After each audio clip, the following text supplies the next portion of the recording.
जोधा, इस सफर पे तुम्हें भेजते वक्त हम बहुत परेशान थे। अभी बिस्तर से उठी ही थी तुम और इस सफर पे जाना पड़ा, लेकिन अब लगता है हमने तुम्हें भेजकर ठीक ही किया। चिश्ती साहब के करम से अब तुम बहुत बेहतर लग रही हो। एक नूर सा है तुम्हारे चेहरे पर। सफर में जलाल ने तुम्हें परेशान तो नहीं किया?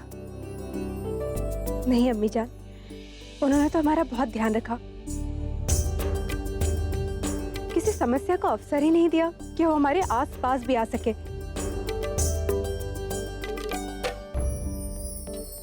हमारा मतलब है यात्रा बहुत सुखद रही हमारी। अच्छा, अब हमें आज्ञा दीजिए, हमें ये पवित्र जंतरी और भी लोगों को बांधने जाना है।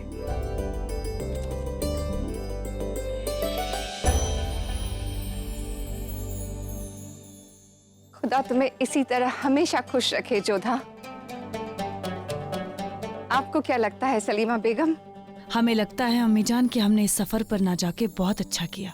सलीमा बेगम, हमें लगता है हया की वजह से जोधा हमसे कुछ बात न करे, लेकिन हम तफसील से जानना चाहते हैं कि सफर में क्या क्या हुआ। आप कोशिश करके देखिए। जी अम्मी जान, खुदा हाफिज। क्या हो रहा है हमारे साथ? शहंशाह की बात करते समय हमें ये विचित्र अनुभूति क्यों होती है? क्यों हम लज्जा जाते हैं? क्या हुआ जोधा, क्या सोचने लगी? कुछ नहीं, चलो। अब जोधा बेगम, वहां सबके सामने हम आपको कुछ कह नहीं पाए, लेकिन आपको इतना खुश देखकर हमें भी बहुत खुशी हुई जोधा बेगम। आप सदा हमारी प्रसन्नता में प्रसन्न हो जाती ना सलीमा बेगम। हमें आपके साथ बैठकर ढेर सारी बातें करनी है। हमें भी जानना है जोधा बेगम कि कैसा रहा आपका ये सफर, क्या क्या हुआ इस बीच। अवश्य बताएंगे, परंतु पहले हम सलीम शाह बाबा के यहाँ से लाई ये जंतरी बच्ची बानू को दे दें फिर। हमें नहीं लगता जोधा बेगम कि आपका बख्शी बानो से मिलने जाना ठीक होगा। हो सकता है आपकी ये बात शहंशाह को पसंद ना आए, क्योंकि मुगल रियासत में शहंशाह ने एक बार किसी को गुनहगार करार दिया हो और उसे मुआफ ना किया गया हो, उससे मिलने वाले को गुनहगार माना जाता है। कहीं ऐसा ना हो जाए जोधा बेगम कि आप सजा की हकदार हो जाए। यदि ऐसा है तो हमें दंड स्वीकार होगा, क्योंकि जब बख्शी बानू हमारे जीवन की रक्षा के लिए ईश्वर से प्रार्थना कर सकती है, तो हम भी तो सलीम शाह बाबा का आशीष उनके लिए ला सकते हैं। और हमें तो उनसे पहले भी मिलना था, उन्हें धन्यवाद देना था, परंतु बीच में यात्रा आ गई और हमें समय नहीं मिल पाया। और वैसे भी ये सलीम शाह बाबा का आशीर्वाद है। हमें नहीं लगता कि ये आशीर्वाद बख्शी बानू तक पहुंचाने के लिए शहंशाह को कोई भी आपत्ति होगी। जैसी आपकी मर्जी जोधा बेगम, अल्लाह आपका साथ दे।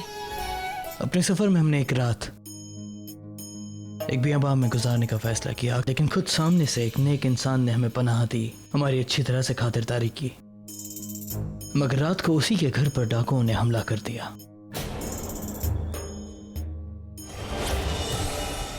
किसकी इतनी हिम्मत हुई हुजूर? कोई परेशानी तो नहीं हुई? अब बेफिक्र रहिए अतकसा, हम अच्छी तरह से महफूज हैं, आप देख सकते हैं। मगर अफसोस की बात यह है कि हमारी रियाया नहीं। उस इलाके में डाकुओं ने कोहराम मचाया हुआ है। हमने खुद देखा कि हमारे और जोधा बेगम के लिए रियाया कितनी खुश है, अपने दिल से खैरात बांट रही है। मगर उसी इलाके में उन्हें डाकुओं के खौफ से जीना पड़ रहा है, और ये हमारे रहते हुए हमारे लिए बहुत शर्म की बात है। ऐसा नहीं है अतका साहब कि उस इलाके के हाकिम को इन सब बातों के बारे में जरा सा भी अंदाजा ना हो। और सवाल ये उठता है कि ये सारी बातें हम तक क्यों नहीं पहुंचती।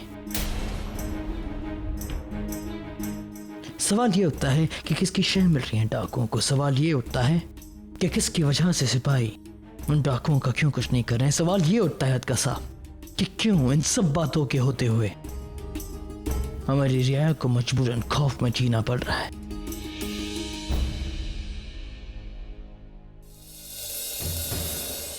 अदम खान, जी हुजूर।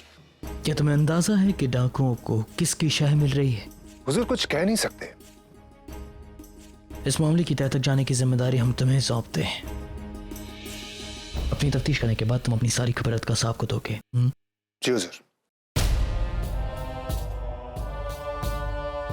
आए हाय, या अल्लाह, हमारी कमर। होशियार, अगर जोधा बेगम जलाल के साथ नहीं गई होती तो हम ऐसे पैदल कभी नहीं गए होते। बहुत अजीब बात है ना, जुम्मा 4 दिन पहले जहर की वजह से बेहोश थी वो, और सफर में इतनी हिम्मत आ गई कि पैदल ही हमसे तेज चलने लगी वो। हम तो उनके कदम से कदम भी नहीं मिला पाए। हाय, बदन टूट रहा है हमारा। यही तो खूबी है राजवंशी शहजादियों की, बहुत मजबूत होती हैं, जिस्म से भी और इरादों में भी। हुक्का नहीं पीती, अपनी सेहत का ख्याल रखती हैं, और जो एक बार ठान लेती है ना, वो करके रहती हैं। हमने तो सुना था कि इनका बदतमीज, लेके जाओ इसे। तुम्हें यहाँ बोलने के लिए नहीं रखा गया, समझी? बांधी हो, अपनी औकात में रहो, और जुबान नहीं, अपने कान खोले रखो। जितना बोला जाए उतना सुनो, समझी? अब जाओ यहाँ से।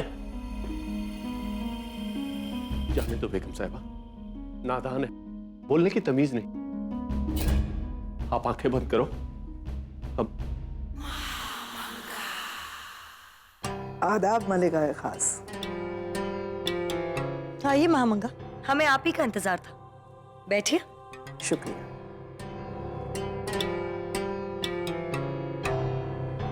हमें लगा कि आप सफर से लौटकर वापस आई हैं, तो चलकर आपके मिजाज पूछ ले, कैसे रहा सफर?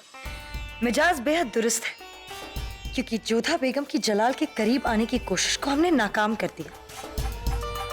आम से खास होने का उनका ये सपना तोड़ दिया हमने। बहुत अच्छी बात, हमें बहुत खुशी हुई ये देखकर कि आप बहुत खुश हैं इस ख्याल से कि आप बेगम जोधा और जलाल को दूर करने में कामयाब रही। बेशक हम कामयाब हुए, हमने जोधा बेगम को जलाल के करीब नहीं आने दिया। और हमें ऐसा लगता है कि यह आपके गलत फहमी है। कहना क्या चाहती हैं आप? इतना मुश्किल सफर तय किया हमने, आम आदमी के भेस में घूमे ताकि जोधा बेगम जलाल से दूर रह सके। चूल्हा झोंका, रोटियां सेकी, हर मुश्किल पार करके हमने जोधा बेगम को जलाल से दूर रखा। और आप कह रही है कि हम नाकामयाब हुए, कि ये हमारी गलतफहमी है? गुस्ताखी माफ हो मलिका खास, जैसा दिखता है वैसा ही हो, ये तो जरूरी नहीं है ना। माना कि आपने जलाल और बेगम जोधा को एक दूसरे के करीब नहीं आने दिया, लेकिन सिर्फ जिस्मानी तौर पर, ज़हनी तौर पर वो एक दूसरे के बेहद करीब आ चुके हैं। हमने खुद उन दोनों की आंखों में देखा है, वो एक दूसरे का बहुत ख्याल रखने लगे हैं, या फिर ऐसा कहें कि एक दूसरे के ख्यालों में बसने लगे हैं। बस महामंगा, जलाल सिर्फ हमारे हैं और हम उनकी बेगम खास हैं।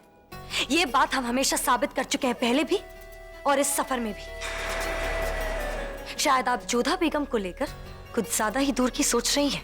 यही तो मुश्किल है कि हम दूर की सोचते हैं और आप नजदीक का देख भी नहीं पाते।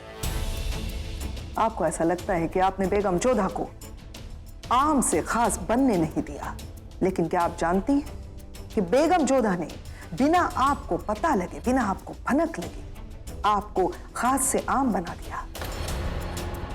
आपसे रोटियां बनवा दी, आपको चूल्हे के सामने बैठा दिया, आपके लिबास के साथ साथ आपके रुतबे को भी बेगम जोधा ने खास से आम बना दिया।